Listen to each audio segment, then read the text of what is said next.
Hello, everyone, and welcome to Maybe Muslim. I'm Mariam Heather, producer and host of the podcast. And in this episode, I'm in conversation with Nazia Akhtar, assistant professor at the Human Sciences Research Center, International Institute of Information Technology, Hyderabad, and the author of Bibi's Room, Hyderabadi Women and 20th Century Urdu Prose, in which she has profiled three prolific Hyderabadi Urdu writers, namely Zinat Sajida, Najma Nikhat, and Jilani Bano. In this episode, we discuss some of the most influential writings by these women, notably stories like Sajida's If Allamia Were a Woman, which offers a critical and compassionate outlook of womanhood in negotiation with one's Muslim beliefs, Nikhat's writings that starkly brought out the behaviors and attitudes of feudal class, and Bano's body of work spanning almost 50 years. We also discuss Dakhani as a language of the Deccan soil and Begamati Zuban that opens a world of its own through communications between women interacting with one another. Through this episode, Nazia offers a nuanced understanding of the lives of these women in post independent decades in Hyderabad, who, as Nazia puts, were thrice marginalized. Bibi's Room is an invaluable source of Indian Muslim women's writings, challenging patriarchal structures and norms within and outside their circles, and expands the canon of feminist Urdu writings in the country. Do give this episode a listen and pick up the book wherever you can.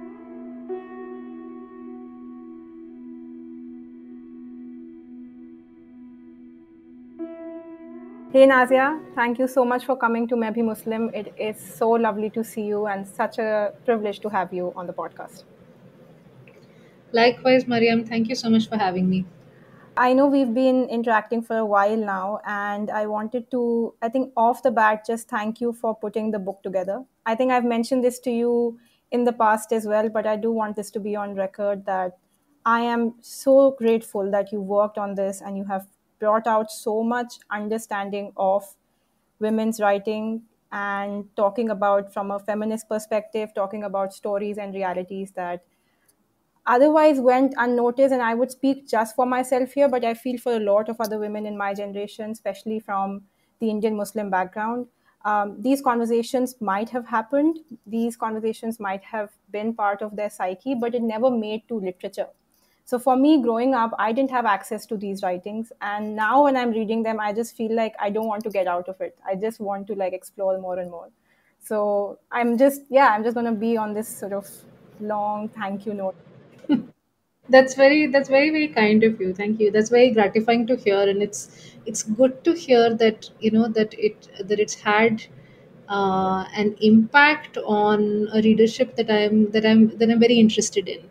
So yeah, and that it's kind of initiated conversations, and hopefully will lead to other young girls and young Muslim women especially, um, who are thinking on the same lines and might consider doing the same kind of work. Yeah, I think the first question I have is for you is like, how did you get into this? You know, you have been working on this for a while now, and in my interactions with you, and even while reading your book, Bibi's Room, I felt like you've done far more work. It's just that the book doesn't allow you to talk about it to that extent.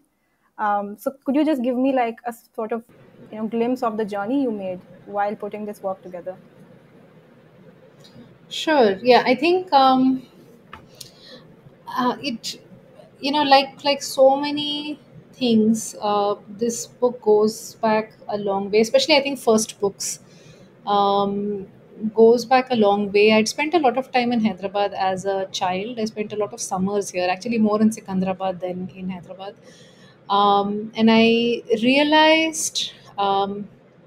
When I was doing my research and I was considering a doctorate. And I think this also partly had to do with living abroad, which makes you, I think, confront questions, or at least in my case, made me confront questions of identity and self in ways that I had not considered earlier.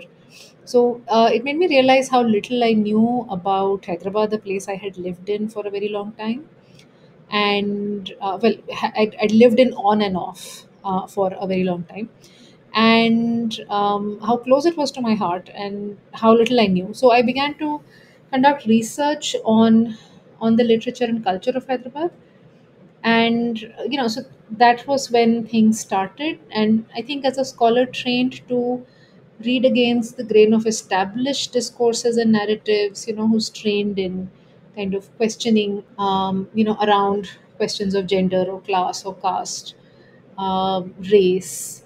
I found myself looking for women writers of Hyderabad. It became very apparent to me early on that the writers that most people were talking about, or the poets that most people were talking about, tended to be men. So I was looking for women.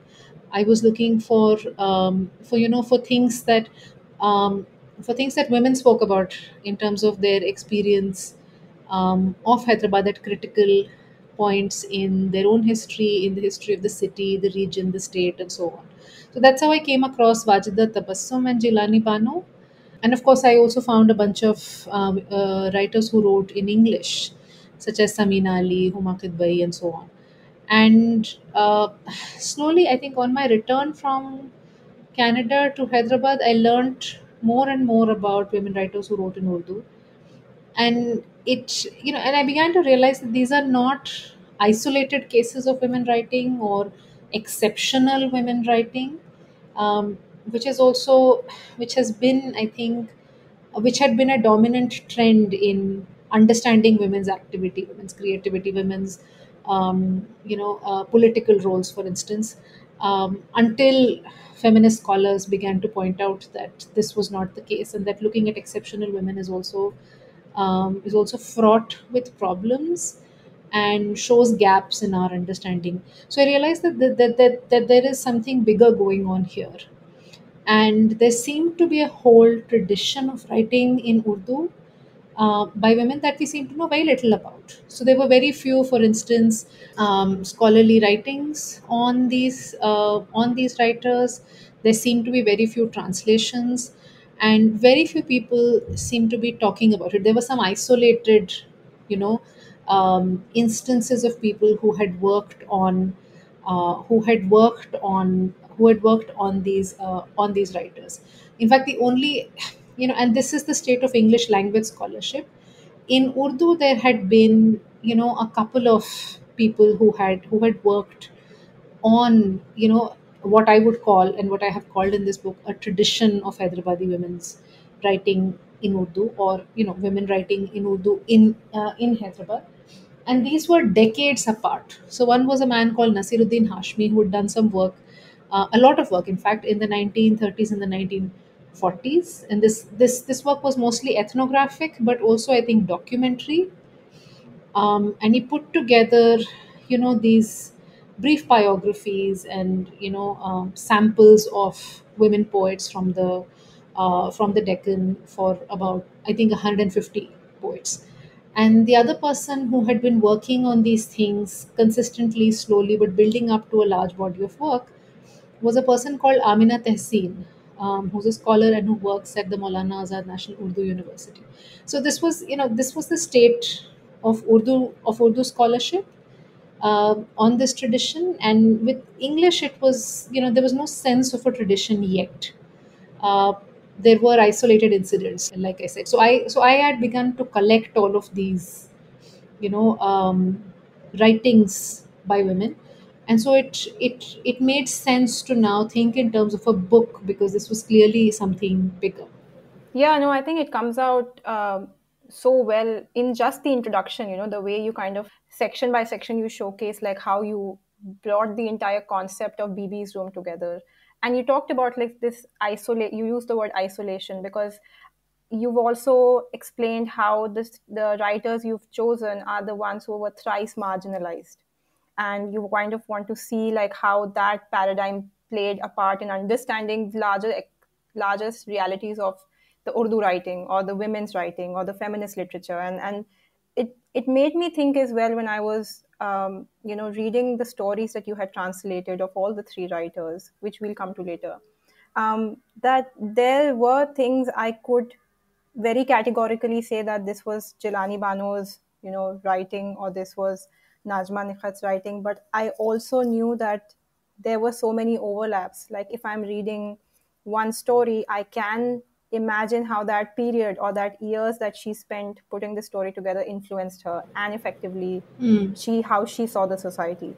Um, Hmm. so can you talk a bit about like this sense of, because you mentioned you were born, like you were raised in Sikandrabad and Hyderabad, and you had sort of like, despite growing up there, had not interacted with these writings.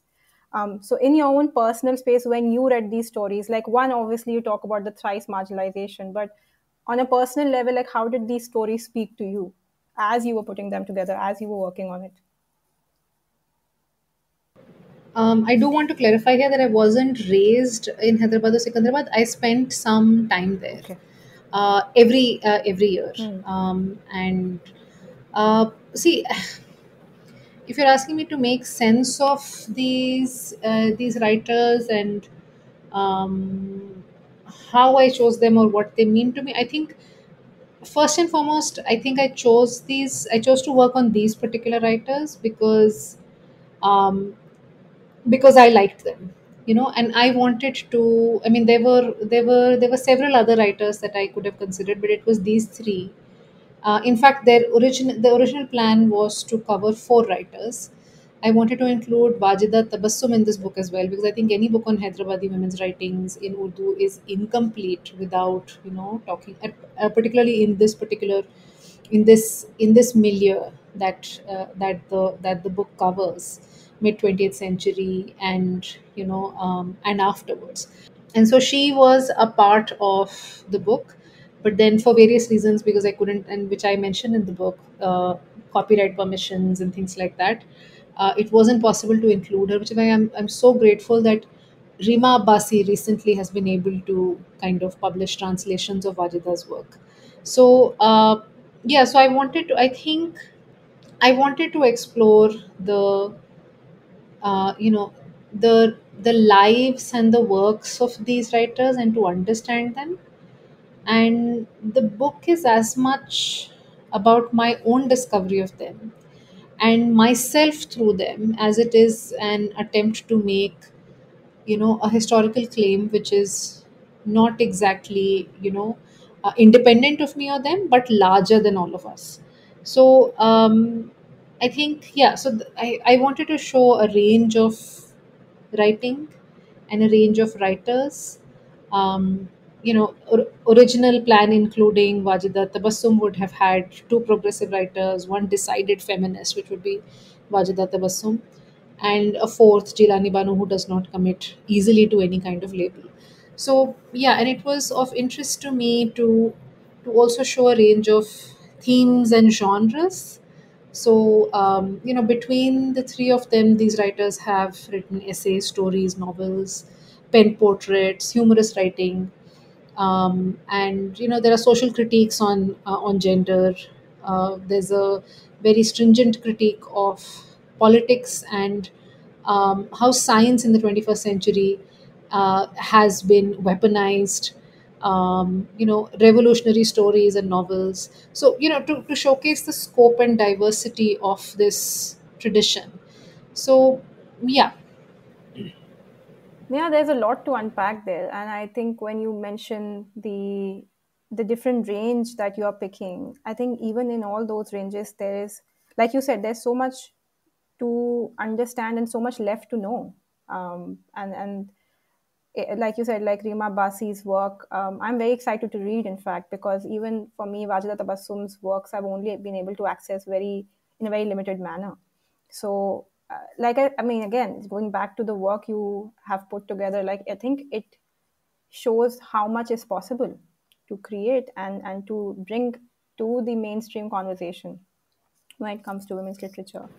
Um, True. and I want to, like, so BB, you mentioned this in the book, but I would love the listeners to know about it as well. Like the choice of the title, BB's Room. Can you share, like, why did you pick this one? Yeah, so the title comes from an essay by Zinat Sajida called Hum Hain To Abhi Raah Mein Hai Sang Gira Aur, which means as long as we exist, there will be obstacles in our path. And she's, of course, talking about women's lives and the challenges that women face in a world that is patriarchal. And I mean the challenge of gendered lives. And so this essay is one which you mentioned how books in a sense beget books, right? And BB's Room, I think the work that I did, you're right in saying that the work that goes into a book is only, there's so much more to it, and there are only parts of it that can go into a book. So the offshoots of this particular book are going to be several other books, and one of these is actually a book that I'll be publishing next year. Is called The Deccan Sun, and it's with Penguin Random House. And so that includes a translation of this essay, Hum Hai To Abhi Raah Mein Hai Sang Gira Aur, by Zinat Sajida. And the title of BB's Room comes from this. So the essay is about the lives of women with creative inclinations. So what their lives are like, and in some ways, I don't want to consider this essay as a derivative of Virginia Woolf's argument that a woman needs to have a room of her own to write, but in some ways it does do that. And it's you know Zinat Sajada was a very widely read person, and she read across languages, across cultures. So it's um, it is, I think, certain that she would have known about Virginia Woolf's argument, and I think she incorporates it in this and extends it, and talks about you know a young girl called BB. BB being an affectionate way of referring to a young girl or an old woman. And she talks about BB's room and how her room is never truly her own, and how to explore and fully reach their creative or intellectual potential. That is what women need. Women need space and time, which in a patriarchal world we do not have. And she also talks, for instance, about a notebook, and I think a notebook can also, in this sense, be considered a room. The notebook that every homemaking woman has, and how creative urges and pursuits vie in that with the hectic pace of homemaking. So you can have grocery lists, along with important dates associated with the family, that are on one page, and on the other page you have, a favorite. A favorite share that has been written there, or an attempt to write a share of one's own, or essay drafts. And I have in my own archival research on Hyderabad, I have come across such notebooks, and I'm actually working on them now, so it just makes perfect sense. So she talks about all of these things and the significance of space, um, and mental space in addition to kind of physical space. And like Virginia Woolf, who had made an argument for not only a room being a physical space, but also figuratively creating space for women in a tradition, in a literary tradition, right? So I think all of these things go into. I was thinking of all of these things when I came up with the title for BB's Room. Yeah, and I don't think this has changed even today. I think the mental load, and therefore the pressures on creative or intellectual women, and in fact all women, has not changed. I think despite the advent of digital technology and all the conveniences that brings to us. I mean, I was just there's a very common meme that is going around these days, which talks about that the fact that what we wanted from AI was that it would help us do laundry and wash the dishes, and instead, and therefore give us time to make art. We did not want AI to be kind of doing art. I think I have some Yeah. reservations with that particular position, but I mean, the I think the larger point I want to take away from that is when it comes to women's mental load, uh, that has not changed. Yeah, as you were sharing about this idea of how notebook is in itself a sort of a space for that, for a woman, I was thinking of all these diaries and notebooks my mom has maintained over the years, my mother. And I remember, like, at the back end of the book diary, she might have, say, poems or, letters, or she has floral motifs in the margins. I mean, these are, you're painting a picture which is very real. It kind of takes me to that space where I know exactly now, if I think about it, Hmm. that yeah, this is my mother's own space. and Yes. this. Collect those notebooks, please. Collect them. Do not allow them to So to I'm kind of literally like the be I lost. am the person in the family who keeps all this, keeps on compiling, and I get Mm-hmm. scolded all the time that why are you creating like this now? New, there's no space for this. Why are you putting key? I'm like, no, let it be. One day I'll go back to Been there, been there. I know that. I know that feeling. क्यों इकट्ठा कर रही हो? क्या है ये? रद्दी है? No, this is not रद्दी. Um, but yeah, coming back to like what you were sharing, and I think so for me, I grew up in North India in Dehradun. So my familiarity with Hyderabad is only limited to my interactions with the city when I visited it, and the people I know from who've lived there. So when I was reading your book, I also realized how much like the linguistic divisions or the linguistic the channels that were there for these women to choose and write. So it's not just Urdu; they are also employing different kinds of like Dakhani is one of the languages they're looking at, and there are other languages. So Telugu also makes its appearance, and I was very curious to understand, like from as you were doing this research and as you were putting this together, like what did it speak of the Hyderabadi society that you were in a way going to and looking at, and what can you share with our listeners into understanding the Hyderabadi society and the makeup of it in those years? So historically, this is a multilingual region. So what would be princely Hyderabad state? Um, that had 9 districts of Telangana, five, or when I say Telangana, I mean 9 districts where Telugu was a major language, five where Kannada was a major language, and three that were Marathi speaking. So, when linguistically defined states were created in independent India, Andhra Pradesh was the first, and it was meant to unite all Telugu speaking people. And then the rest of Hyderabad state was split up.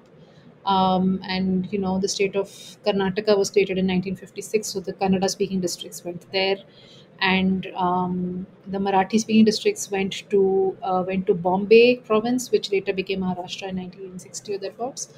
And yeah, so but historically speaking, the link language that joined people, speaking different languages, was something called Dakkani.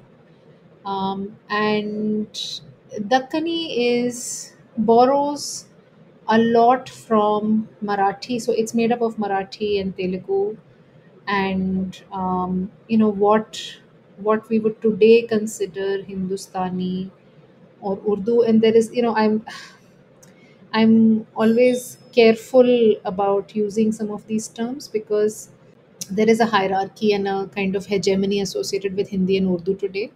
And many of these languages are treated as kind of lesser dialects. So Dakkani or Gujri are treated as kind of lesser dialects without really understanding the role that they played, for instance, in the development of Hindi and Urdu, or what we within quotes consider Hindi and Urdu. So Dakkani was kind of this very organic language that came up from the soil and that connected people who spoke different, who spoke different kinds of languages. Um, the irony here is that the women I have written about, or 20th century Hyderabadi writers or people writing in Hyderabad generally, were not using Dakkani. There is a rich tradition of Dakkani prose and poetry from before this period, from starting in the 15th century right up to, I would say, uh, the in, mid to late 18th century.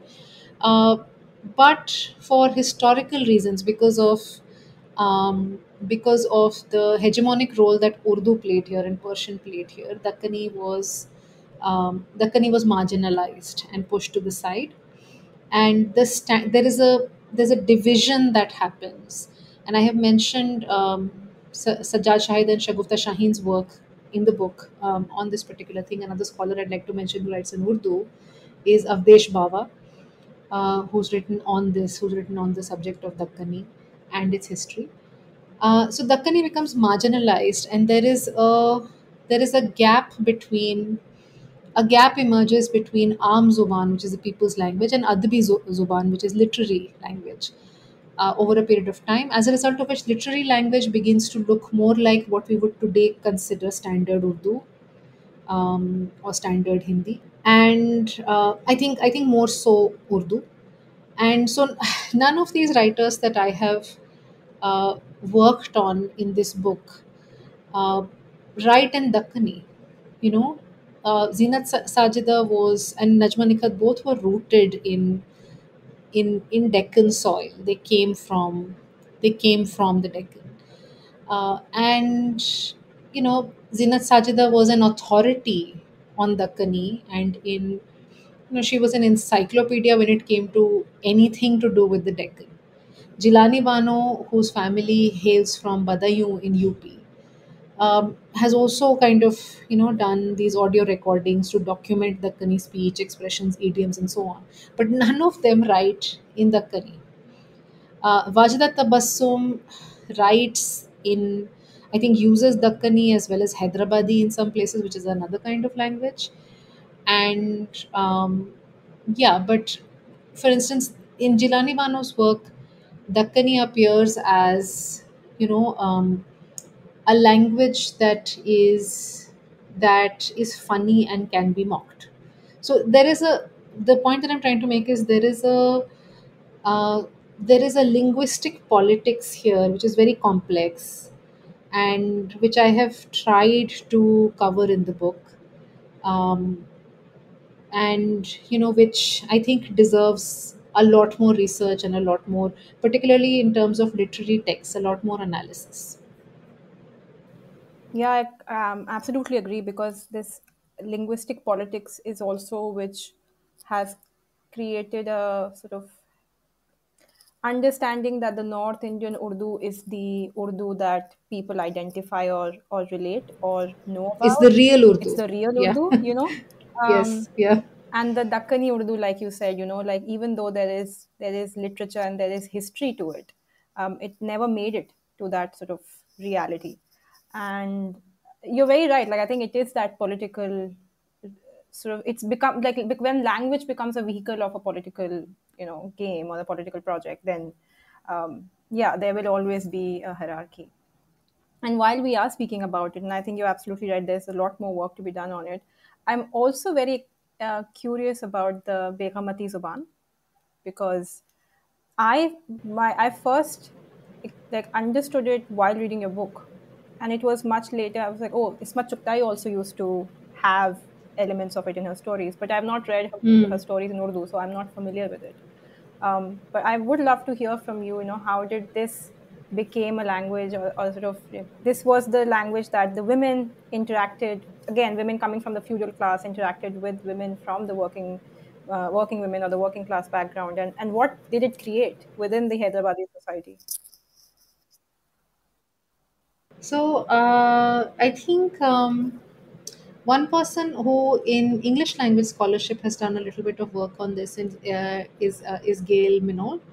And I like to acknowledge all of these scholars when I'm discussing my own work, because so much of the work we do is indebted to people who came before us, Absolutely. right? So I mean, it's we stand on their shoulders, right, and kind of build our own work.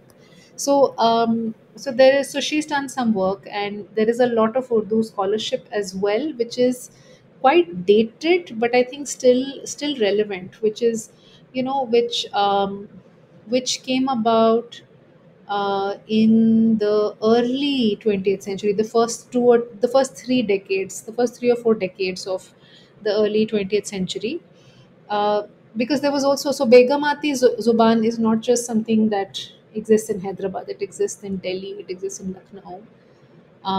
And with 1857, I think there was an urgency after 1857 for people to record the languages uh, of of Delhi, as well as of course Lucknow and so on. So there's a lot of research that you see towards the end of the 19th century, early 20th century on this in Urdu. But Begum, to come back to what it is, I think so. Writers like Ismat Chugtai, and I've translated something from, I've translated a small excerpt from one of Najma Nikhat's stories where she uses Begamati Zuban to depict the way women talk about each other. So the way these writers, whether it is Najma Nikhat or Ismat Chughtai, so the way they use it first because they were themselves immersed in this linguistic context. They grew up in this linguistic context, and second, it was central to their realistic depiction of people's lives, perspectives, and imaginations.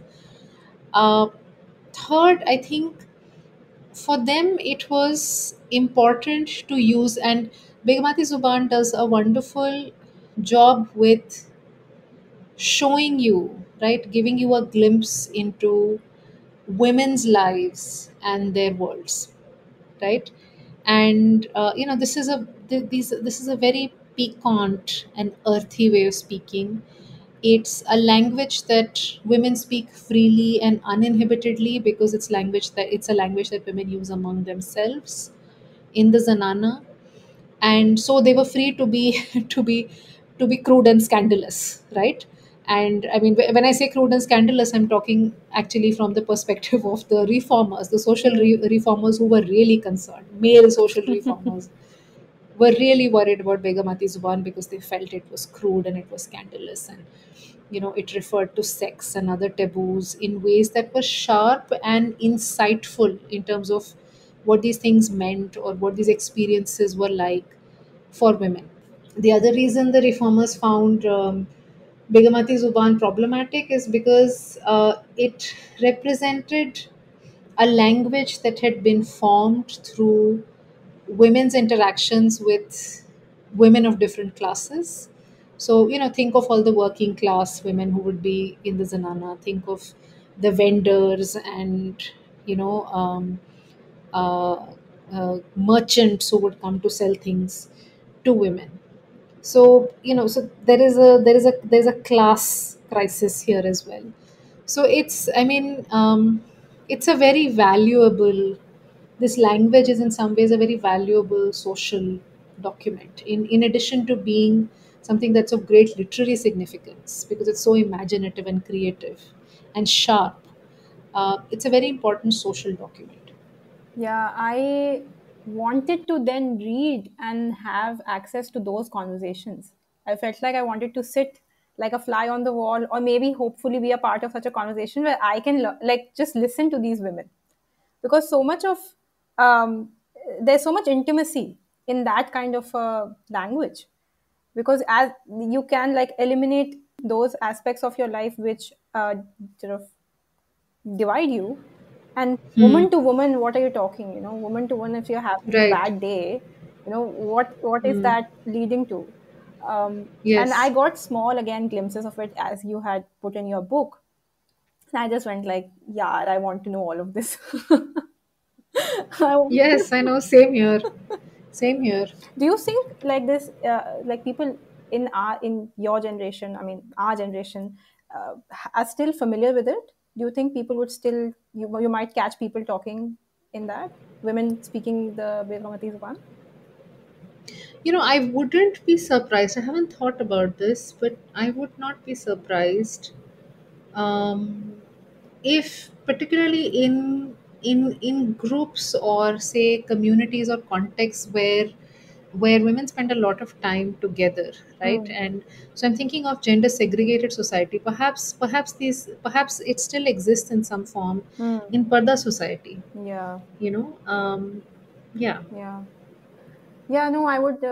It's making me go into like spaces that I know are the zanana. So like if a zanani majlis is happening, majlis se pehle, what are, because that's a very, it's a very sudden shift into like the uh, so women assemble during Muharram. They'll sit together and they're talking to each other, and suddenly Hmm. like जैसी मजलिस शुरू हुई, the women will, oh, they're now back in the zone, जब मुहर्रम चल रहा है, 6 Yes. Muharram की तारीख है, अभी क्या मरसिया क्या होगा, and all. But उससे पहले and right after the Noha is done, मातम के बाद, Right. the conversations are very interesting because you suddenly are back in your like zone where you're like अभी somebody is coming from school, और किस किस क्या मजलिस इसके बाद है, and I'm just very like enchanted by that how much of life Mm. happens in the beginning and the end of that majlis, because that's a space where Mm-hmm. women are just together for a reason. They don't have any expectations. Um, Right. um, Right. And I think this speculation, I mean, this speculation may be, you know uh, may be well founded in some ways, if a speculation can be well founded, uh, because we know, right, as women, that when women get together, our conversations and the things you discuss, and I've seen this in my own family, I've seen this across mm, generations. So women of different generations, when they get together, the things they discuss are different from the things they discuss in more formal settings, say. So in intimate homosocial gatherings, right, it's different from more formal settings. It's different from the way you speak, the language you use, and the way you interact with, say, with men of the same family within the same circles. It could be, an intimate family gathering which also has men in it, mm, but the discussions and the topics that are discussed are different, which also makes me think that Begumati Zuban could exist in these formats. yeah. I mean, I could go on and on about it, but I know there are so many other questions I want to ask you.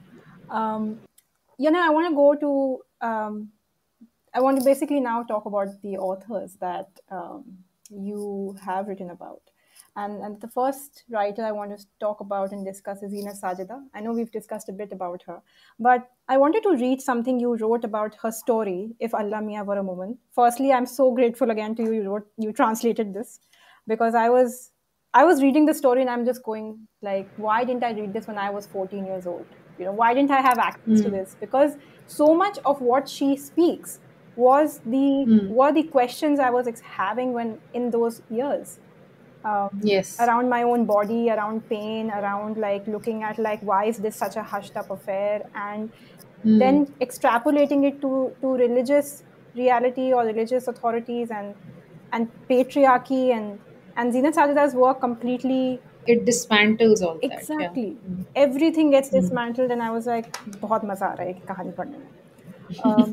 So I want to read something you wrote in the story, because I think it covers a lot of things I want to talk about this story with you, and I'm struggling to mm. find that page right now because I have so many notes.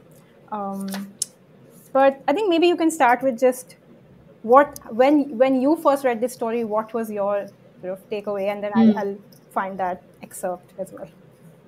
Yeah, I think this was probably the richest experience for me in terms of all the work, years of work that went into, and years of work, because I was also trying to learn Urdu and teach myself Urdu while working on these writers, and there was so much to read and there was so much to do.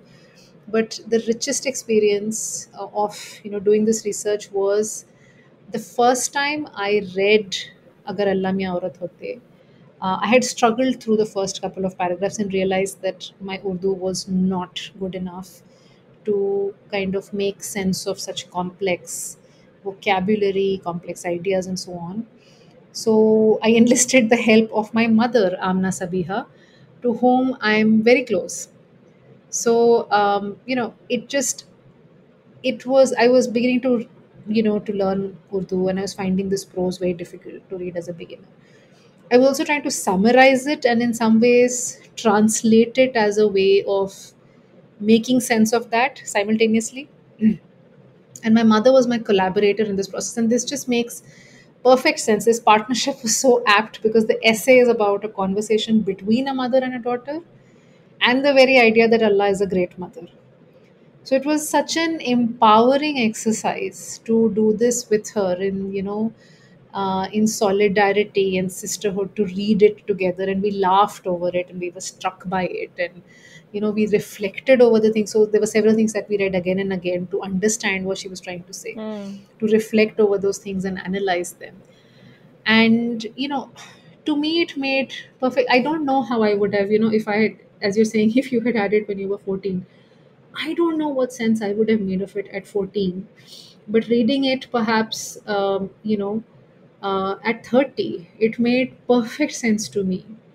that that Allah could be imagined as a great mother, probably because I think um, uh, if one has an imagination and one allows um, oneself to think of, to be tolerant of different possibilities and to be open to certain ideas, it's not difficult uh, to accept what she's saying. It's not difficult to, we don't have to think of it as some kind of literal truth or some kind of some kind of overarching singular truth, but it could be part of the many truths that we associate with Allah. And if Allah is infinite, um, then it, one can imagine Allah as a great mother. And and there are, what also I think comforted me was that is the fact that she roots it in so many things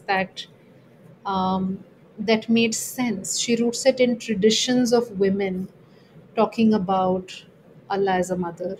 She roots it in traditions that are there. So the Prophet Sunnah, the Hadith, for instance, or even the Quran, where there are precedents for talking about the higher status of mother, of mothers in general. So this was a very I think for me, in some ways, this was my favorite moment when it came to to reading these women's writings and making sense of them and trying to understand what they were trying to do. This, I think, it remains, I think, my favorite essay by Zinat Sajida after all the work that I've done and after the translations I've done for the next book and so on. I haven't read all of her work, but I feel like I might come down to your conclusion by the time I end up reading her works, because yeah, it's so radical. At the time that she wrote this, now we are. I mean, we can, even now it seems radical to think about, and to think about these rigid, authoritarian ideas of womanhood, of religion, of gender. And I think what I found extremely compelling was also like the shattering of it does not come simply like as a matter of you just shatter it, but there's a rebuilding as well, there's a reimagination as well. And in that reimagination there is possibility. You're not abandoned by this thought that everything is gone and you don't believe in all of it. You want to come back to these ideas, these life choices, and these realities with a new sort of pair of eyes almost. Right. Yeah. No, there were, I think, uh, in Hyderabad as well, this essay has never caused a controversy. And I think it's because people have accepted it as a form of hamd, Hmm. as a form of praise of Allah and a woman's perspective on Allah and what Allah means to her. So I think that is something that is very important. And I mean, I don't want to so when I said that that this is probably my favorite essay, I do want to say that it's actually a very difficult choice, because Zinat Sajida wrote brilliant essays. She also has short stories that I absolutely love, which also talk about gender and which are equally rigorous, so which are equally challenging in terms of so many of um, the structures uh, that bind us. I mean, I could go on forever talking about her essays, but in terms of just um, being inspirational, being empowering, and I think one role that literature plays, that philosophy plays, that theory plays, is to liberate us, right? And I have had those moments in my life, as I'm sure you must have had, where you read something and you feel that that this frees me of so many things that I thought were important or that I was told were important, but actually are just holding me down. So I think this essay, for that reason, is very important to me. Yeah, I have found the excerpt that you have written, but I feel like you've kind of covered everything. So I'll include it in the episode later as I work on it. And while we're talking about the essays that and the writings of Zina Sajida, I think Shehzadi is another story um, which again, it takes you on a different journey altogether of selfhood and self-determination. And I know you did share with me earlier like your own sort of takeaways from this story, but maybe for the listeners, give us a bit of perspective of just how, again, I have lots of thoughts about it, but I would love to hear what you think of Shehzadi as a story written in the time that she wrote. um, and maybe if you have an understanding of what kind of, like, what did the society think of it, like the readers, when it did finally get published? Right. So, well, I think Sajida. So this is Shehzadi is a story from the only collection of short stories that she wrote, which was published in 1947. It was called Jaltarang, the collection. And she makes this claim in the introduction. She says that all of these stories, and for some, for various reasons, this claim to authenticity is important to these women writers, right? To be taken seriously. So she says that that all of these stories are based on things that I have known, or things that I have seen, or things that I've heard of. They're all based on reality. They're all based on truth. So we can assume that Shehzadi, I mean, she uses this to talk about all the stories in the book. So we can assume that Shehzadi is also one of these. That she knew of someone who was like this. And so the story is about this young woman who marries a man who in Regency Britain would be called a rake, and he had he had kind of sowed his wild oats, to use another euphemism, and he had had many relationships with women, and he had quote unquote illegitimate children with several of them. And he still, I think, met some of these women. And so Shehzadi one day comes across a picture of a woman and a child in her husband's among her husband's belongings, and so she asked him, and what he's struck by is the lack of insecurity that she has towards these women and these children who have been a part of his life, right? And in fact, she asks him and she tells him that you should provide for these children, and he's struck by her totally unfazed attitude to women that he would have thought she would have seen as rivals.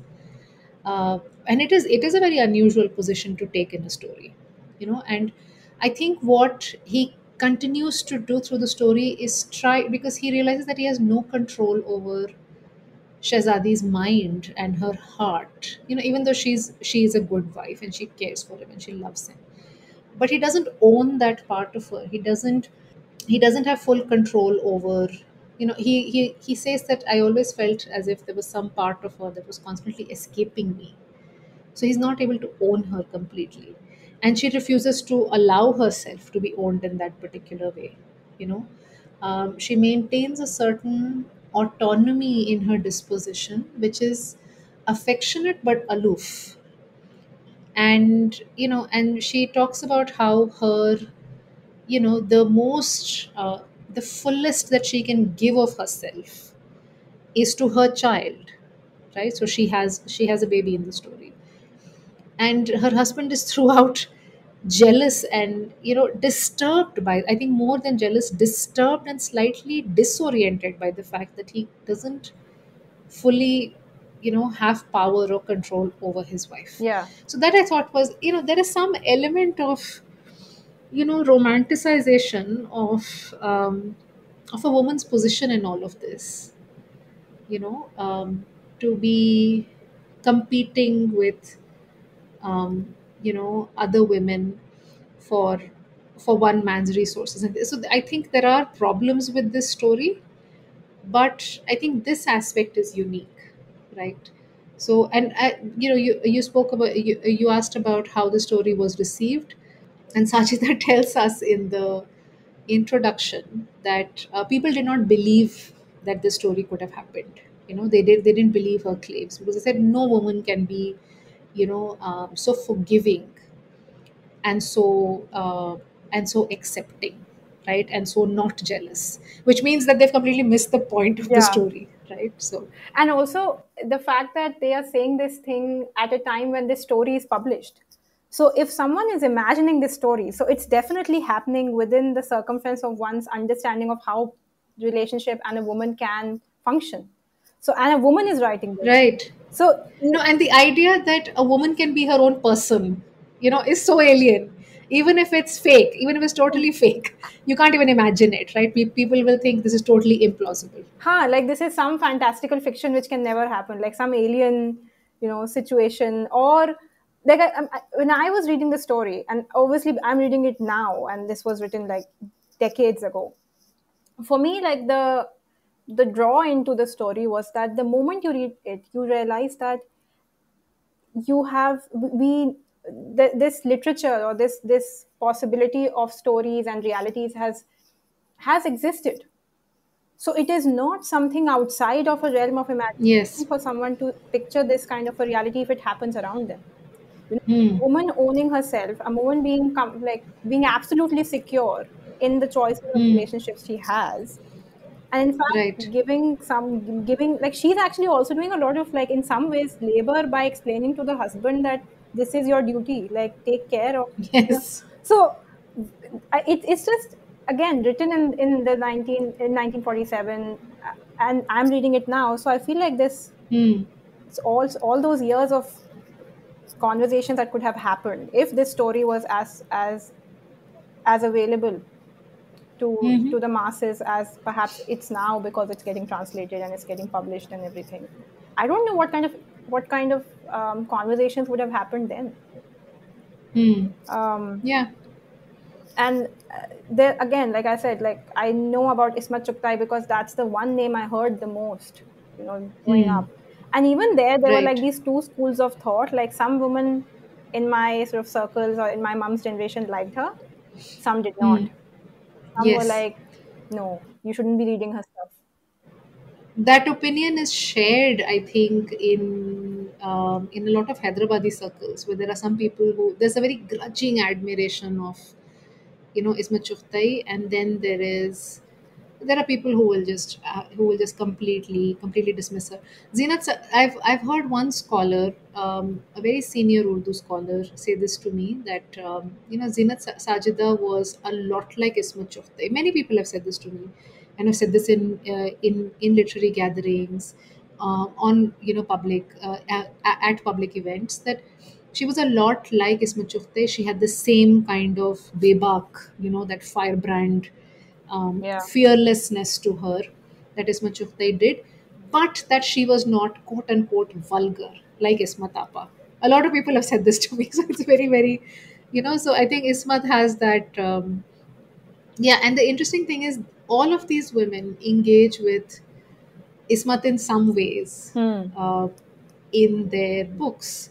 So, for instance, Jilani Bano, if I can just quickly digress, has this wonderful story where she where there is a narrator who's gone to sleep, and she imagines that Ismat Chughtai and Mirza Ghalib are visiting her, and they have come from hell. Sorry, no, they have come from heaven, right? And but they're very unhappy about being in heaven, because they're saying all our friends are in hell, and they're having so much fun there. We don't want to be in Hmm. heaven. And why does Jilani Bano place them in heaven? It's because she says, I mean, the reasons for Ghalib are different. Because I think she makes an argument that Ghalib has saved poetry or something like that. But with Ismat, it's because Ismat has removed the lihaf Hmm. off of society's hypocrisies. So there is a very interesting engagement with Ismat when it comes to Hyderabadi literary circles. I mean, most of the, and I will not certainly not include, you know, um, all the male writers and scholars I've had the honor of knowing here, but many of them are very insecure about Ismat, and a lot of the women feel very strongly about her, and admire her. Hmm. She was also someone who was, kind of like a mentor for Jilani Banu. And the other person who evokes such a response is Vajida Tabassum. Yeah, I was You gonna know, ask that. For yes, me, Wajida Tabassum is the kind of person that I would imagine in the same sort of circle yeah, as Ismat. Um, because again, like she had that kind of firebrand, no holds barred attitude towards exactly. calling the society out. Go straight for the Yeah, jugular. exactly. You know, she's. I have to acknowledge a debt here to a late gentleman who had, when I was in Canada, and like I told you, I was just searching for, just trying to ask questions about where are the women writers who write about Hyderabad.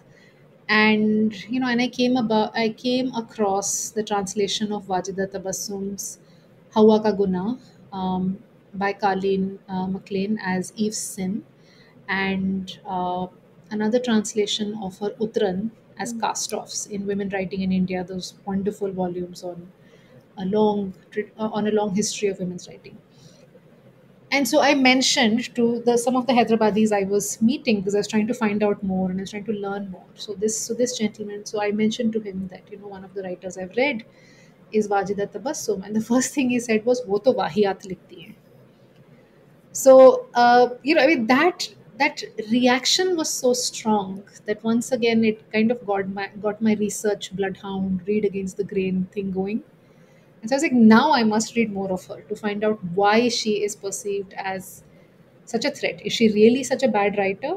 Mm. Or is she doing something else which is so challenging that we don't want to talk about her? So many people have also said this to me, that that she wrote vulgar things that were not suitable for the family. Huh.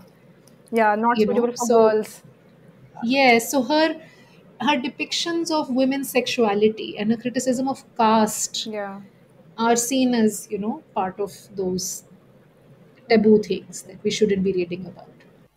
Yeah, I wonder if, again, I don't have data on this, but I wonder if that is changing as more conversations around sexuality and caste are becoming mainstream. And hopefully, there is a lot Hmm. more interest and intention towards understanding what kind of stories Hmm. are still relevant and need to be acknowledged as part of the larger canon of women's writing in India. And also talking about like these won't go away just because you don't like them or you call them vahiyat, quote unquote. Yeah.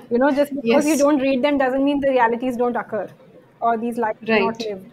So Right. I'm very excited to see how that, goes. And, I mean, this is also a bit of a digression, but I was attending this talk by this scholar called Alexander Jabbari, and he's written a book about Mm-hmm. cosmopolitanism in the Persianate world. And one of the things he talks about when he's comparing, he makes a point of how Persian scholars and Urdu writers in what is Iran today and what is India today were always interacting. There was never this sort of divide. I've not read the book. I've only tended to talk, so I only know so much at this point. However, he makes a note that if you read if so, he's talking like I think 18th, 19th century, and then he says that if you read some of the Persian poetry, you see that the way they are translating Sadi's work, they are not excluding homoeroticism. They are acknowledging it. They might not say it's something to be like proud of. Again, a paraphrase here, but they are acknowledging it. Versus when you look at the Indian Muslims or the translations that are happening, there's a complete sanitization of this kind of sexuality. And I'm curious, and I mean, it's a thought, like, why Hmm. did this happen? At what juncture do we start eliminating, censoring the kind of works that would be a quote unquote called wahiyat? Right. I think uh, this is intertwined with the history of social reform. So post 1857, I would trace it to that. Post 1857 social reform that takes place in India, which is hugely influenced by Victorian norms and Victorian values, especially about things like sexuality, women's roles in the world, in the family, right? So I think in some ways the Victorian notion of the angel in the house does come in when it comes to women's activity, for instance. And you're expected to be the angel in the house, so that is the image that you kind of live up to. um, because there is a vast repertoire of poetry, ghazal, for instance, in the Indian subcontinent. Ghazal plays with gender binaries in so many interesting ways, and this was not seen as something that was odd or strange. Uh, there have always been ways of including people who are different or who don't subscribe to, or who don't adhere to gender binaries. But I think this begins to change with social reform and the anxiety that I think also colonialism exacerbates or even triggers. That because one of the arguments that one of the major arguments that the British made is that this is a society in decline, this is a depraved society. And look at the The so one savages. thing that yes, one thing that Hindu and Muslim reformers were told is look at the state of women in your societies, and you are not capable of governing yourselves. And so they began to quote unquote reform women, right? And policing women's behavior and kind of deciding, for Muslim reformers in particular, deciding that we had all strayed from the true path of Islam, Hmm. and that we needed to return to some kind of simple, pure version of Islam, which does away with so much of the wonderful syncretism and plural ways of. And by syncretic here, I don't just mean you know um, folk Islam, or things where we borrow so much from the cultures around us and the cultures that we are immersed in, right? I don't just mean that. I also mean these kind of non-heteronormative practices of gender and Yeah. sexuality, right? Yeah. There have always been codes and ways of including them. So, I mean, Yeah. if I can, Yeah. just quickly bring in, none of the writers that I have worked on here have explicitly dealt with this question, but there's a very interesting story that Sajida writes called University Road, which is about a beautiful monsoon day, which is like really green, and there's the threat of a storm, but it's the skies are so dramatic and beautiful in the way that the Deccan skies are in the monsoon. And she's talking about this very sensual interaction between three people, a man and two women. And so she writes that originally this was an encounter that she had been a part of, and which took place between three women, Hmm. not between a man and two women. But she said that people would not have been ready for it, and they would it would have created all kinds of problems. And so she decided to change the story and keep a man there as, if I can use a filmy term, as a kind of love interest, you know so all the flirting and infatuation that takes place happens between this man and the two women who are attracted to him, or that he's attracted to. That is so interesting. I remember reading. So I think this is something about the Malayalam cinema I was reading, and how in the past when they talked, they were like, so in the early 2000s there has been like cinema and a movie that was made to talk about same sex love, um, and if I remember correctly, this was about like how the director had to make certain choices, because even though they were talking about same sex love, they didn't want to create more additional layers of complication, because that would mean the kind of pushback and the controversy it would create would be like multifold. So, at what point does a creator take the decision that I want to talk about this, but I know this will not be accepted, or I know this will not get to the point that I want to get to? Yeah. And so you make that adjustment where you flip Hmm. the gender of a Yes. person or a character. It's very, yeah, it's very Hmm. interesting to see that happen.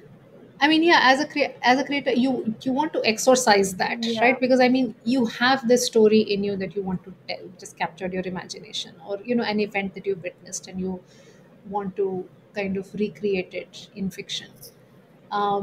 But then you have to make all these compromises Mm, and this kind of self censorship, yeah. because it would just not work. It would be seen, I think, once again as something that was implausible or shocking or taboo. Hmm. I have, oh my God, I will stray away from all the questions I have for you. So I will get back, but I do intend to, yeah, take this conversation at some other time with you again. Um, we talked about Zina Sajida, but the other writer that you have written about and whose stories you've translated is Najma Nikhat. And I think one of the things you've mentioned about her is that arguably her best in stories about the feudal gentry at aristocracy in Hyderabad. Like many of her stories bring out the working class struggles and resistance against landowners in rural parts of the state as well. Can you share about like one like give us a perspective of like Najma's work and her writings?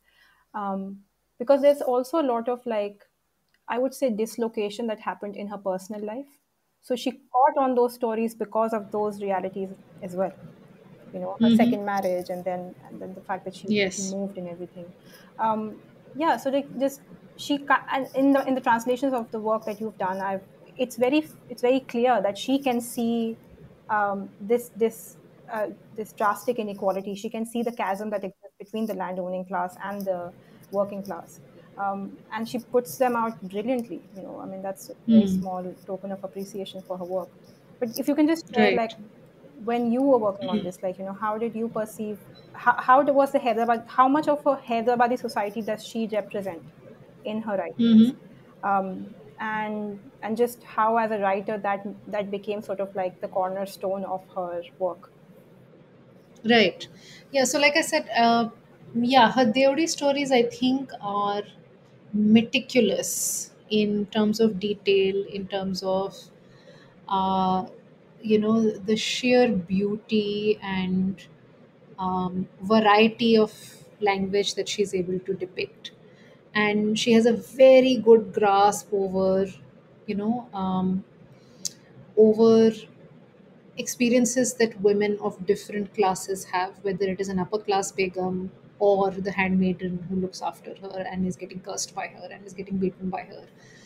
So the realities of all of these women, as well as, I think she threw a lot of herself in her writing.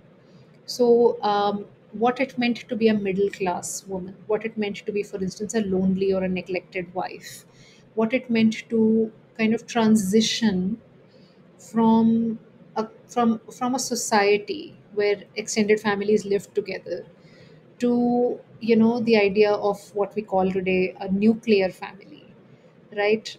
Living separated from your larger family for reasons of work, right? So she spent, so like you said, her second marriage took her away from Hyderabad and from her extended family, and she spent a lot of time in the rural and small town parts of what was then Andhra Pradesh. This also gave her, because she's a very meticulous writer. She worked very hard. She wrote 26 stories in her lifetime, and a lot of diaries. There are a lot of diaries that she also produced in the time period where she wasn't able to write fiction. Uh, but this relatively small body of work, she worked very hard at them and at all the stories, and spending sometimes a year or so just doing the research for each of them. So there's a lot of integrity in her work. So on one hand you have the Deodi stories, on the other hand you have stories about middle class women and their lives and loneliness, alienation, neglect, themes like that.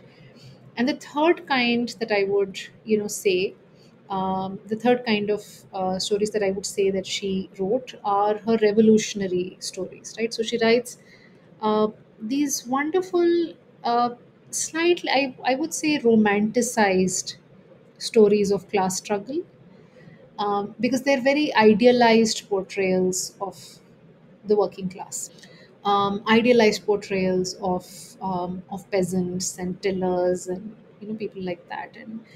Uh, and so and these stories are powerful. I like two or three in particular where which are written more like essays, documenting how the village economy works. What is the nexus between landlord and moneylender, and and things like banks and government. So she does a lot of that, and she tries to bring out class struggle, class inequality. And we have to remember also that Telangana had a very important and very, very, very, very big peasant struggle in the late 1940s. And so she's kind of driven by that as well. This is what the progressive writers around her would have been talking about in the 50s and so on. And so that is the kind of thing that she is writing. I think for me, the story I liked, I think, I don't know why I liked it the most, but it probably is because I could relate to it, considering that this story could happen even now, which is air conditioned. And as I was Yeah. reading it, I was like, this could happen in front of me at any store. I could very well Yes. see this, and I picked on that story primarily because it's I think one, it speaks to the generation and the time we are in today, but also it Mm. allows for people to be reflective of their subconscious biases, and the fact that Mm. the land owning class might have this sort of entitlement that they just throw around, then throwing their weight around it, um, Yes. and never imagining that a woman from a working class background would actually show them their place. Mm. Um, Yes. but in your readings of her writing, what were some of the stories that you found exceptional? Hmm. Yeah. So I think just to stay with air conditioned for 2 minutes, air conditioned is one of those stories where she did a lot of groundwork. Mm, She went, and so it's a story, as you know, about a saleswoman, or and so she, who is working in one of the new fancy shops that have come up in the Abids district of um, of Hyderabad, Sikandrabad, and which used to be the place where you went to do your kind of fashionable shopping. So so this young girl is working in this shop, and she's being treated very badly by the owner, okay, who scorns her poverty, essentially, right, and thinks therefore that he can treat her in any which way, and holds her poverty against her. So at one point he says, please don't handle the Max Factor, lipsticks and makeup, because someone like you would never even have seen something like that. And that always, the condescension and disdain and disrespect in that is just something which has stayed with me. So one thing that Najma Nikhat is very concerned about in her writings is that, and which you see as a theme, is that even after the abolition of Jagirdari, she says our feudal values have not gone. mm. So, and that is what she's trying to, depict in this newly minted urban, middle class, upper middle class, descendant of the Nawabs and so on, uh, who behaves like this, who has feudal attitudes towards women, towards people of working class or lower middle class There is a origins. kahavat, no, rassi jal gayi but bal nahi gaye. That one. So I think it's that, and you see this cropping up again and again. Avarice, greed, all of these things she attributes to Jagirdari values. To feudal values. So it's, but you asked about my, which are the stories that I like. I think the one that I've translated, Akhri Haveli, that to Mm. me is still, I think it is my favorite, because the language is so beautiful and so deep. I mean, you can linger over each metaphor, and like I said, each image is like this jewel just waiting to be turned to the light. It's just the language is wonderful. The theme may be, from our perspective today, the theme may be a little stereotypical, because we've read so many stories and seen so many films about depraved Nawabs, and the crumbling of feudalism, decline of the aristocracy. But these were very current themes when she was writing, right? And in fact, many of the films and stories that we know of from this period, are from this particular period. So there's also that. And what I love about Akhri Haveli is the range of things she manages to cover. from again depiction of women and their experiences, their oppression, different classes, their respective problems, whether it is a begum struggling with, a husband who's marrying again and again and again, Hmm. and displacing her in, in the hierarchy that's there in the family, to, the working class maids getting whipped for, Hmm. flirting with a watchman, things like that. The treatment of certain mercantile or trading castes or communities, decline of cultural refinement, shifting notions of cultural capital, the attitude towards education amongst, the upper classes. It's just the range is, in terms of telling us, giving us a picture of an age, Yeah. as well as critiquing that. This is a wonderful story. And I think I'll just add to what you initially mentioned, also the detail of the Haveli, the detail of everything in that story. I could literally imagine. I knew exactly how the Haveli looked. I knew Yes. exactly who was wearing what. How did that Hmm. entire day was drawn. Like you said, the wife who's struggling with her husband, like marrying again and again, like her displacement within the house. Yeah, all of that is Right. is yeah, like just she captures an image that you wouldn't have hard time picturing at all. Hmm. um It's very, very vivid. huh yeah, It's the language is just, yeah. it is. But I think, just to close on her sort of life, also, like amongst the many other things like you mentioned, I feel like there's this sense of innate compassion that she had for the working class, for the realities that the I mean, this like a large part of society had to continue living with, simply because that was the way they had seen, and Hmm. there was no such sense of like, I think she brought that kind of clarity that you not see how this society is so unequal, and can you not see that Hmm. there is a cruelty being meted out every single day. And when she writes it through Yeah. her characters, I think it just comes out just immensely in a more, I feel like, more impactful manner. But for me, Hmm. that was very moving. That Yeah. Yeah. No, I think there's a deep sense of empathy in her work. Definitely. I agree with that. And there's also a sense that we are complicit in these things, hmm, and by we, I mean privileged people, and this is why even in stories which are specifically about class, or which are specifically about revolution, the narrator tends to be middle class. The narrator is not someone who's appropriating that position, that subaltern position, and trying to speak. So it's not as if she's trying to ventriloquize that, uh, which I appreciate. I mean, there are other problems in the way she depicts, uh, class and revolution, but this aspect I like. That hmm. it's very easy to appropriate someone else's suffering and try to Make it your, yeah, ventriloquize, and yeah. yeah, And so it's which I think she would have seen a lot of people in her class doing that, which yes. I've still seen. Like, if we won't help them, who will? That savior syndrome is just constantly alive and kicking, just to keep those inequalities, or just to keep those class systems, and I would even go to the extent of say disorder within the society alive.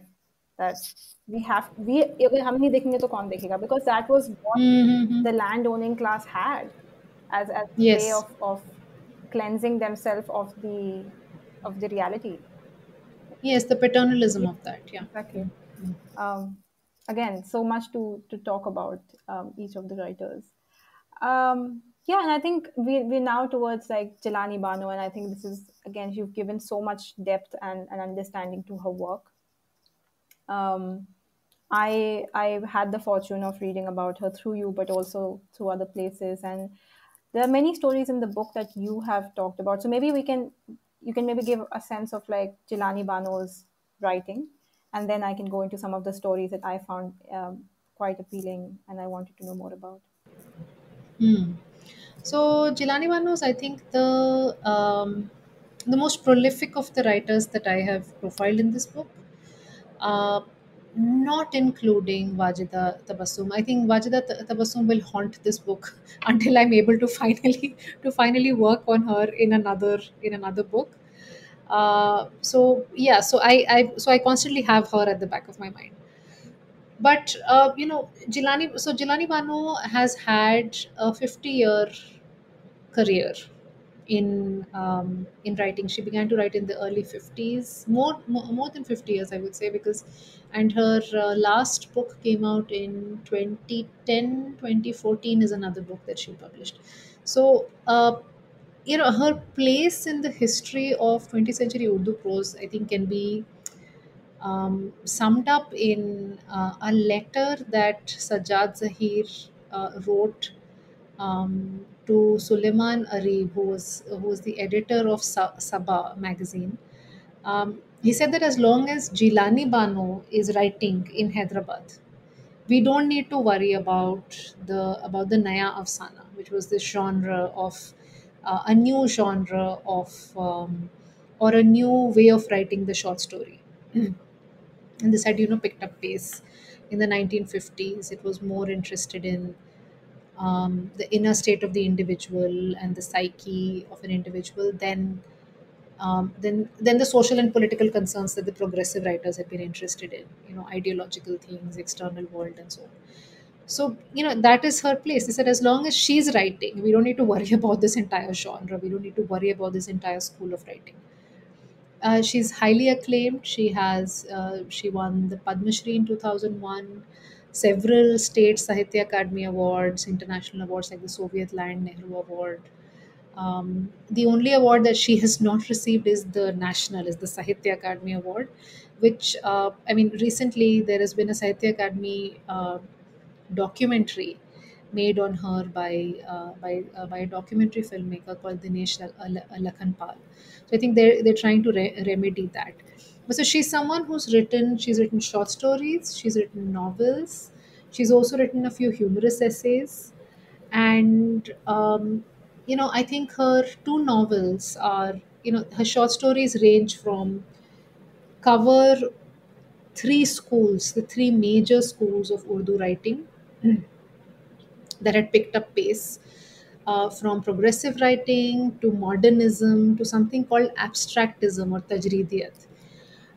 So her short stories kind of span all of those, and her two novels, I would say, are the finest novels uh, on or among the finest novels on the transfer of power in the context of Hyderabad in the Telangana peasantry, the decline of the feudal aristocracy and the changes that took place in Hyderabad in the late 1940s, and so on. So there is a huge range of writing that she does, Hmm.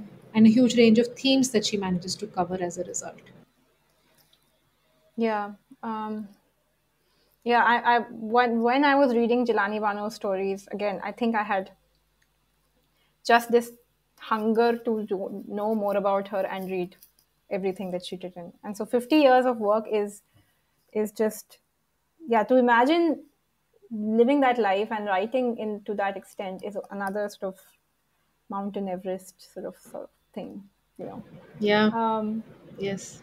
but I'm curious about some of the topics that I wanted to pick up for the purpose of this episode in Jalani Banu's writing, which is she talks about friendship in communally sensitive times. So the story Muslim is one. And you write about how gendered aspects of women's mental health was something she covered in another story. And she also drew Hmm. from like all religions um, that make part of the Hyderabadi society then and even now. Hmm. Again, just opening this up to you, what were some of the, like, how were these ideas received when they were Hmm. published? And how do they stand out from like other Urdu writings in the country? Hmm. Hmm. I think they were received very well. I don't think, in fact, it's interesting that the only, I mean, serious, you know, criticism of her work, uh, or a kind of backlash to her work came in the 1950s, and from progressive writers, from male progressive writers who said, because she was Jilani Banu's circumstances are slightly different from those of Zinat Sajida and Najma Nikhat. None of them, see, none of these three writers came from wealthy backgrounds or anything like that. But Jilani Banu's family was extremely poor, and so she was raised at home. There was a lot of opposition to sending girls to school, although her parents were not a part of this. They encouraged her to read and write. Her father tried to educate all his daughters at home, and he did a very good job at that. Uh, and there was opposition to sending the girls to school, and there wasn't a lot of money either, right? So what gets sacrificed immediately is girls and their needs, right? When there is such kind of poverty in a patriarchal society. And so so she had spent most of her time at home, unlike Zinat Sajida, who had been forced by family circumstances to come out of Parda, pursue an education, get a job, and so on. Najma Nikhat also had an education, some of it from home, but still she knew what the inside of a school looked like.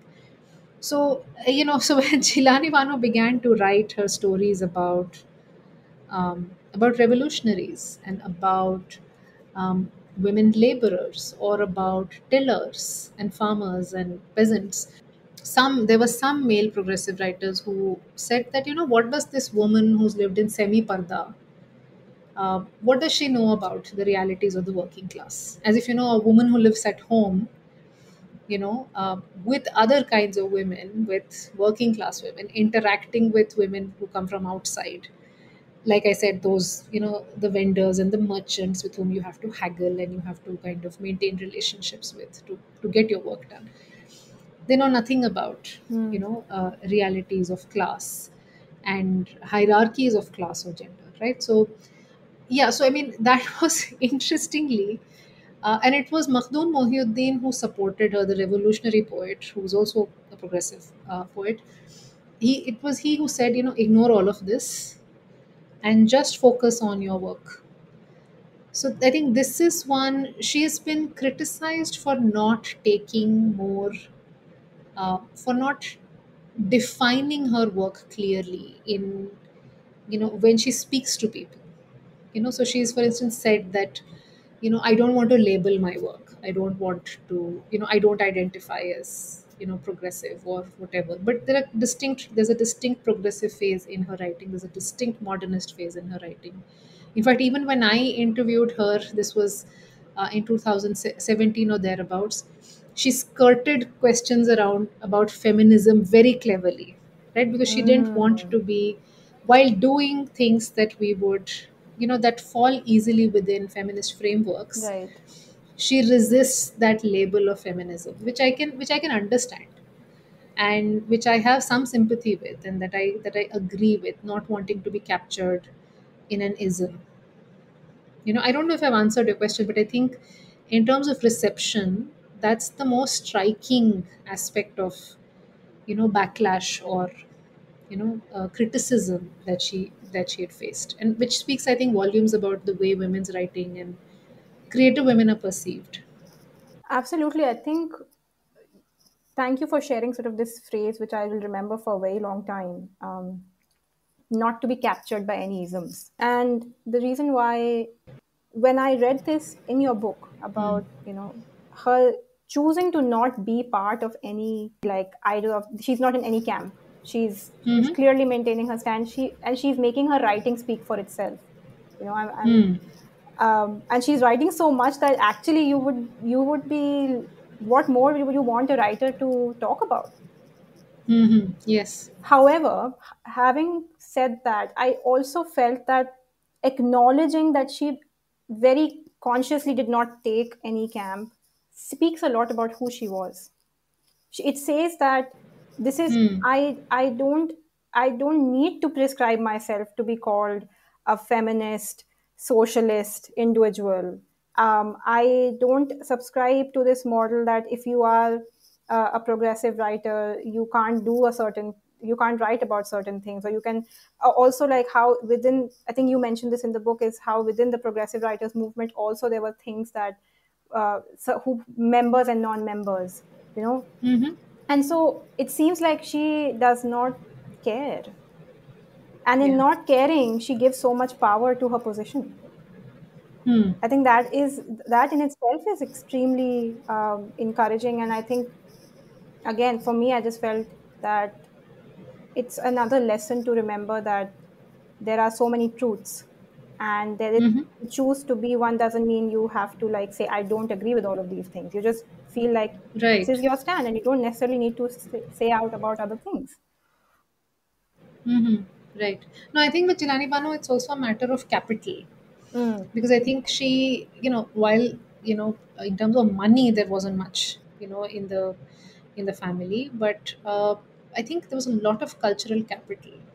I mean, this was Herat Badayuni's daughter, and she spent, and her childhood would have been spent with a lot of these progressive writers and other kinds of writers, and intellectuals who would be swarming her father's house, and she does write about that as well. So there's a certain confidence that I think, uh, that you get as an individual, knowing all of this, and having uh, this guidance and mentorship from an early age to be your own person, you know and she writes about how when she began to write, all the topics that were considered trendy or that were considered topical at that time had been exhausted, and so she had to carve her own place. And I think that kind of training comes with a certain confidence and in a sense of faith in yourself as an individual, which perhaps other writers like Zinat Sajida or Najma Nikhat, they needed a platform, right? So I think, and for them, the Progressive Writers Association being this hegemonic thing which is everywhere, in the university circles they were a part of, in the political circles they were a part of, offered them that. It gave them a platform, even though they're not writing on, Zinat Sajida does not write on socialist themes. uh, it gives these women, and this is also the platform that the Progressive Writers Association offers by being flexible and open. By at least one wing of it was not rigidly defined by you must be a card carrying member of the Communist Party, right. that element. And just on that note, I think with you mentioned this about the in-betweenness that she felt. I'm using your words here, and in Hyderabad, like they were not considered to be like. I think this is the statement. Like in Hyderabad, they were called Hindustanis. So I think Yes. growing up, or perhaps constantly being asked, expected to belong, also makes you want to be like, fine, I won't belong, and I'm comfortable in this unbelonging, Hmm. and that's also In this fine in in this in betweenness, yeah. betweenness. And I really like Mm. that, because I think for a lot of us who have like I have roots in Badaयूं, but and it's Mm. a I've spent my childhood growing up there, for a very long, so it has a part of me belongs there. But can I say I am from Badaयूं? I don't know, because that Mm. there's this in betweenness, because I'm in one growing up in one city, then actually living in some other city, and then studying in some other city, working in some other city. Right. So there is so much that happens in that in betweenness, which I feel like does not get written about, or does not get expressed to the Mm. extent perhaps it needs to. And with Jilani Bano explicitly, you explicitly writing about that and then mentioning it Hmm. again was like a grounding for me as a Right. Yeah. person. Yeah. Yeah. No, I completely understand. I think that in betweenness is so much a part of our lives, living in a global world, living as migrants in different places. Hmm. But I think there is this, for a lot of people, there's an anxiety associated with that, Hmm. right? And with Jilani Bano also, when she talks about the whole Badaयूं and Hyderabad thing, that's what she's saying, that that we were not considered to belong anywhere. But when it comes to her literary, to her work, she's very comfortable with that in betweenness of, not of belonging everywhere and yet nowhere. Hmm. I think we kind of did cover the progressive writers movement and just Jilani Bano's sort of stand in not being associated with either or communist associations. I do want to talk a bit about like the aspects of communal harmony that all of these writers brought out. So we have Sajida's story about Paro and Bano's reference to practices of folk Islam, as you write, all of which were shared by Hindu and Muslim villagers in Telangana till date in the context of agriculture. And then Jilani Bano also writes like she when she was talking about the realities within the agricultural class. It was not an insignificant matter for which they only need Khuda's favor and could turn away from Bhagwan. So there is a constant sort of marriage that's happening within these spaces, that people were invoking different gods, and that was sort of a confluence of what, as a society, it was getting developed. Um, and I'm curious if you have any thoughts on that. Like, what Hmm. were their how were these writers, and also coming, like you said, like in the aftermath of 1950, um, how does all of that play on the writings that they effectively wanted to bring out? Right. I think for these writers, communalism would be very disturbing and would have been very disturbing and actually quite unfathomable. They would have seen it as something that was totally at odds and at variance with the world that they had grown up with and the world that they had known, and for them it was, I think, natural and second skin to not think of to not think on communal lines, because they had just grown up and taken for granted this kind of plural world in which everything was intertwined, and where communalism was in fact quite unhistorical, given long centuries of what Spivak, of what Gayatri Spivak calls conflictual coexistence, right? It's not as if there was ever this utopian period where everybody lived peacefully and happily, and nothing happened and so on. There were no fights, and there were no clashes, but nevertheless people from different communities, Hindus and Muslims, as well as several other communities, managed to live together for centuries. And so for them, this the kind of cataclysmic event that partition was, and you see similar things happening in Hyderabad in the late 1940s, and that spills over into the 1950s. And of course, Jilani Bano is someone who, writing in the 1980s, 1990s, 2000s, is deeply concerned about that getting even worse and worse and worse.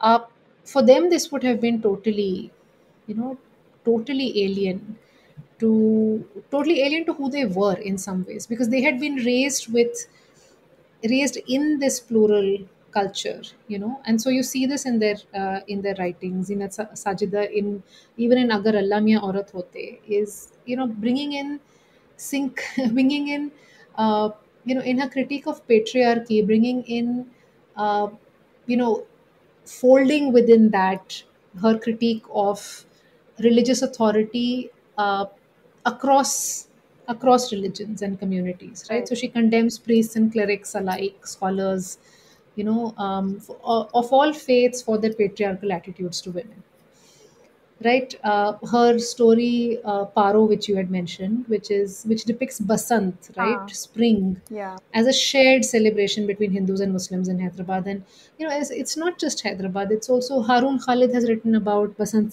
celebrations in Lahore, and rude how something that was shared between Hindus, Muslims, Sikhs, uh, is now seen as a very different thing, Hmm. right?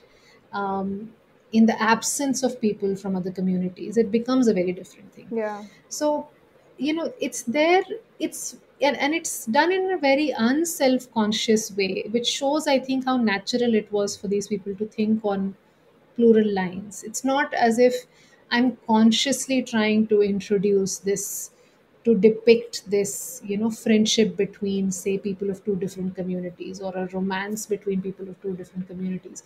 I mean, the things that Sajida manages to do in Paro Hmm. would be controversial today. Oh yeah, You know, 100%. Yeah. there are simple things that she does in that story which would be seen as which would, I think, rake up, you know um, which would bring down fire and and kind of brimstone on all of us. So it's that kind of world in. And you mentioned Jilani Bano's Barishe Sang. So her novel Barishe Sang is about the Telangana peasantry, right, at the turn of, so the transfer of power in Hyderabad, the late 1940s, early 1950s, and what it means for them, what it means to bonded labor who've been in that position for generations. And she talks about, the plural traditions of the Deccan, the plural traditions, customs, rituals that are there, that you know that tillers and laborers tend to follow, where they don't demarcate these kind of boundaries between what is Islam and what is Hinduism and so on. Also, the story that I've chosen to translate for Jilani Banu is another example of that. It's called Main Aur Mera Khuda, and it brings in everyone in the contemplations of this, disturbed man called Musa. He talks about Ram, he talks about Christ, he talks about the martyrdom of Hussein at Karbala. So, you know, it's, yeah, I think it's just for these writers, this is a very disturbing turn in the 20th century. I think when I was reading Paro, I had the same thought that I was wondering, like, if this was written today, how would it be tackled? Or I don't know what would happen to the story's reception, Yes. frankly. Hmm. I'm also wondering, and this is, I mean, we did speak about this because I feel like humor and satire are two sort of vehicles which can get to the point without the reader or the audience realizing that this is what the writer intended. And I think while the scene is changing now, I think in when it comes to women's writings, maybe it's not as explicitly a part of the vocabulary. But you have made points about it in your book as well, and I wanted to know more of like when all of these women were writing, like how they use characters to talk about this, but like how much of power do you think humor and satire held for them Hmm. Yeah. in wielding it through their writings and making the point they wanted to make? Right. I love this question because it talks about things that are so close to my heart. I think laughter um, exposes power. It exposes it exposes the hollow clay feet of power and powerful people, because it shows the absurdity. It makes them real, rather than godlike figures. uh, and in doing so, it exposes the absurdity of that, myth making, or sanctification or deification of power and powerful people. It's also, as you've pointed out, a great form of disguise or subterfuge. So you can say many things. I mean, agar Allah Mia Aurat Hote is supposed to be an inshaya, which is quote unquote a light sketch, right? A light sketch, and here is this woman taking on the structures of of religion, of questioning fundamental things about God, prophet, and believer, right? So yeah, I mean, I think it was Hoshang Merchant, the poet from the poet who kind of lives and works in Hyderabad, who said that poetry is subterfuge in an age of proscription. So you can say things, and I'm going to extend this, what he says about poetry, to humor. I mean, humor is, you can just say that, oh, this is meant to be humorous, it's meant to be funny, it's meant to be a light sketch. And yet I'm going to talk about, if I love her, I'm going to talk about, there's another essay which she's written, which is scathingly critical of men. It's called If I Were a Man. And she's able to get away with these things because it passes off as light humorous writing. So there's a long tradition of this in Hyderabad. There's a scholar called Habib Zia who has traced the tradition of women's humor and satire to the 1940s, to this person called Asif Jahan Begum. Yeah, Uh, I think you mentioned that in the book as well, right? yes, yeah, I have. But I think that is, if we expand our understanding of humorous writing, uh, this goes back way before that, to maybe the late 19th, early 20th century, where someone like Sohra Humayun Mirza was writing. Okay, and she was prolific. I mean, she wrote something like 14 novels and several travelogues of her travels across Asia and Europe.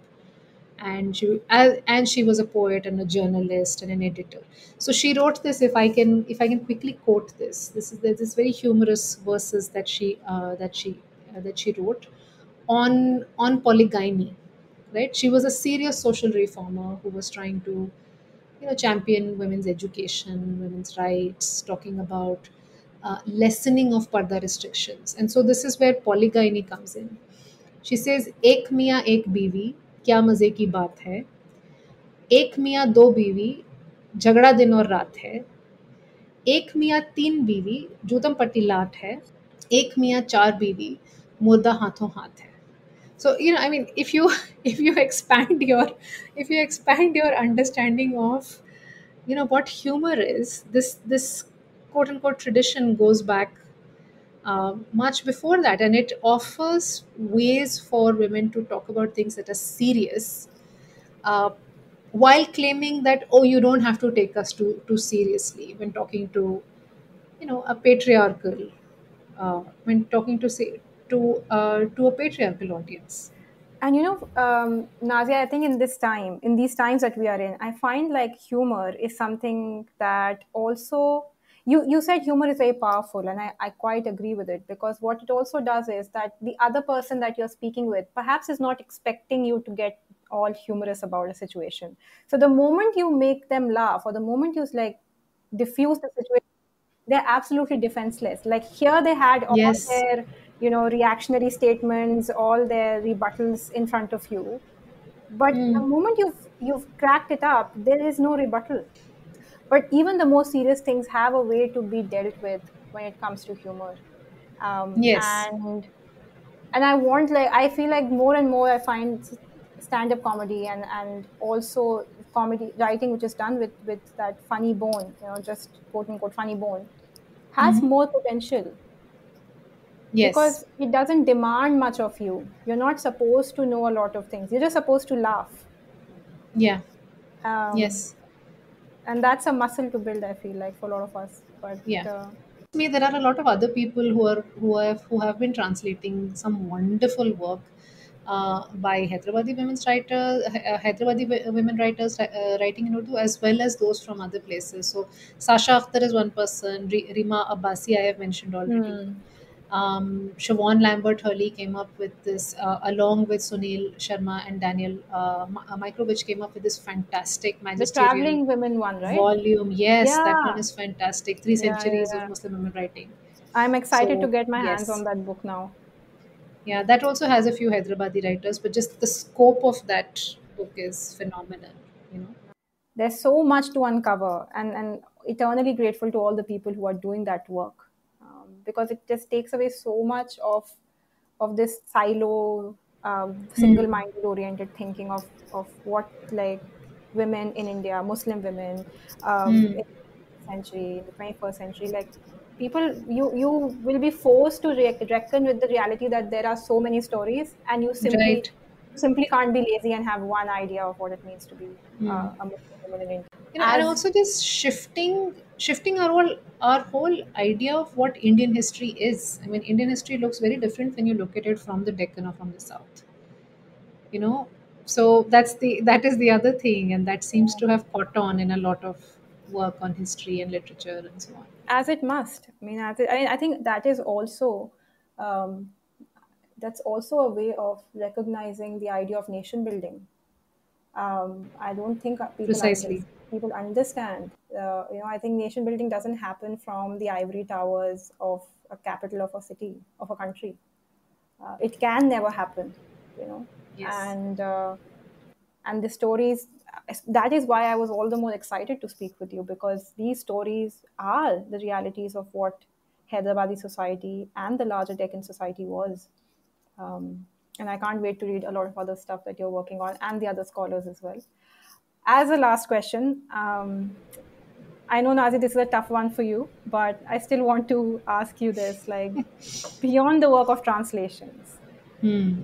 what is really, like, what is possible to keep these writings and the work alive and really expand the canon of India's women's writing, feminist writing, Urdu writing? So I think first, you know, I think reading more than anything else. in a world which is increasingly, which doesn't seem to be. I mean, I think there are conflicting statements on this, or conflicting views on this, but in a world which seems, at least to me from my perspective, seems increasingly averse to reading. I think reading is the most important thing. These women wrote to be read. They specifically um, were writing for an audience. They were not writing for themselves. They were writing specifically as a means of outreach, as a means of, as a means to an end. Of course, there was great pleasure in writing, and writing for yourself, and writing just for the sake of writing. But I think reading is very important. And one more thing that I think we are losing touch with. Uh, and while I say this, fully cognizant of the role, the important role that translation plays, the significance of translation in a multilingual country like ours, and the role that English can play to bring visibility to some of these writers, right? So, English, when used strategically, but also reading in the source language, because we are losing touch with the systems of knowledge that our languages represent. And while we may still speak those languages or some form of them, I think we are losing the ability to read them, and we are losing the ability to write in them. And I think, once you lose that, it's going to be harder to stay in touch with these traditions. So, the other thing, which is something that I want to get into as well, is translation into source languages, right? So, I mean, if I've written Baby's Room in English, I want it translated into Urdu, especially, but also Bengali, but also Hindi, right? Uh, so I think, these things not only ensure the kind of long livedness or long life of these traditions, but they also diversify the audiences we reach out to, and prevent us from getting disconnected. And like the silos you mentioned, this would also be a different kind of silo, Yeah. getting trapped into this kind of English speaking, cosmopolitan kind of silo. And I say this conscious of the many ironies that are there in this. We've been talking in English, I publish mostly in English. But I think I would like to do this, and I think it would be good if all of us try to, stay in touch with reading in the source, because reading in the source language is different from reading in a borrowed language. I mean, there was this. I recently came across something on Instagram, as you do, and and this was I think an activist speaking, and they said that if you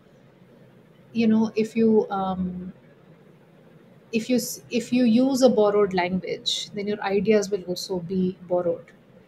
So I'm trying to kind of do this and kind of move more and more into Urdu, uh, even as I work in English for practical reasons, and or for strategic reasons, because I want a certain visibility to the kind of work that I'm doing, and the kind of the the people that I'm talking about, the traditions that I'm talking about, while at the same time perhaps um, piggybacking off of that, and using it to expand into Indian languages. So I think that is critical. These two things have to go hand in hand. 100% agree. I think also to the point of going back to source language, I think going to those source languages potentially can also break this idea of the silo that Urdu canon will have. Like if you can access Urdu writers in Bengali and you make Yes. you connections into like stories or realities or uh, Hmm. womanhood, selfhood, all of those topics that these writers have written about. I can only imagine the kind of readership, but also the kind of national understanding or even global understanding people will have of the literature that's coming out of India. Hmm. And I think that's like a beautiful dream to have and a beautiful dream to work towards. Thank you. Let's all be a part of this dream. Absolutely, I'm all gung ho. And as the last thing, I just want to end on something you have written, Nazia, and just want to make these words be sort of like the conclusion of our episode, which is that with these three women, I have begun to excavate the lost landscape of women's writing in Urdu from the Deccan, much marginalized in the Urdu literary canon and historiography, and in English language scholarship in Urdu. Thank you so much, Nazia. These are beautiful words, and I am convinced that the more I read, the more I understand my own belonging and India. And I'm just truly grateful to you. Thank you. Thanks so much for having me, Mariam. This was such fun, and I'm sure this is not the end of all our conversations and all of these things. So yes, I've had a wonderful time. Thank you so much for having me.